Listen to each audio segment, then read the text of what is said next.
السلام علیکم دوستو سامان سے لدا ہوا ایک بحری جہاز محو سفر تھا کہ تیز ہواؤں کی وجہ سے وہ الٹنے لگا۔ قریب تھا کہ جہاز ڈوب جاتا۔ اس میں موجود تاجروں نے کہا کہ بوجھ ہلکا کرنے کے لیے کچھ سامان سمندر برد کرتے ہیں۔ تاجروں نے مشورہ کر کے طے کیا کہ سب سے زیادہ سامان جس کا ہوگا وہی پھینک دیں گے۔ جہاز کا زیادہ تر لوڈ ایک ہی تاجر کا تھا۔ اس نے اعتراض کیا کہ صرف میرا سامان کیوں، سب کے سامان میں سے تھوڑا تھوڑا پھینک دیتے ہیں۔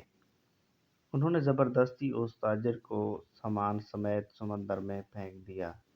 قدرت کی شان دیکھیں کہ سمندر کی موجیں اس کے ساتھ کھیلنے لگیں۔ اسے اپنی ہلاکت کا یقین ہو گیا۔ جب ہوش میں آیا تو دیکھتا ہے کہ لہروں نے اسے ساحل پر پھینک دیا ہے۔ یہ ایک غیر آباد جزیرہ تھا۔ جان بچنے پر اس نے اللہ تعالیٰ کا شکر ادا کیا، اپنی سانسیں بحال کیں، وہاں پڑی لکڑیوں کو جمع کر کے سر چھپانے کے لیے ایک جھونپڑی سی بنائی۔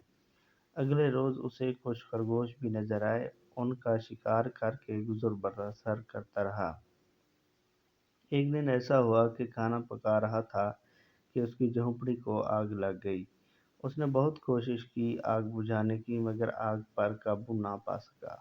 اس نے زور سے پکارنا شروع کیا کہ اے اللہ، تو نے مجھے سمندر میں پھینک دیا، میرا سارا سامان غرق ہو گیا، اب یہی جھونپڑی تھی میری کل کائنات، اسے بھی جلا کر راکھ کر دیا، اب میں کیا کروں؟ یہ شکوہ کر کے وہ خالی پیٹ سو گیا۔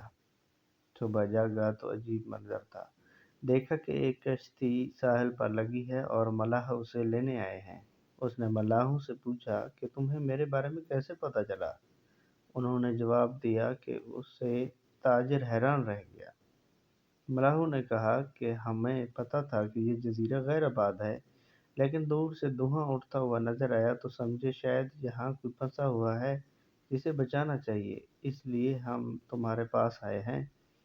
پھر تاجر نے اپنا پورا قصہ سنایا تو ملاحوں نے یہ کہہ کر ان کو مزید حیران کر دیا کہ جس جہاز سے تمہیں سمندر میں پھینکا گیا تھا وہ جہاز آگے جا کر غرق ہو گیا۔ یہ سن کر تاجر سجدے میں گر گیا، اللہ کا شکر ادا کرنے لگا اور کہا کہ پاک ہے وہ ذات جس نے میری جان بچائی اور مجھے تاجروں کے ہاتھوں سمندر میں پھینکوایا۔ اللہ اپنے بندوں کے بارے میں زیادہ جاننے والا ہے۔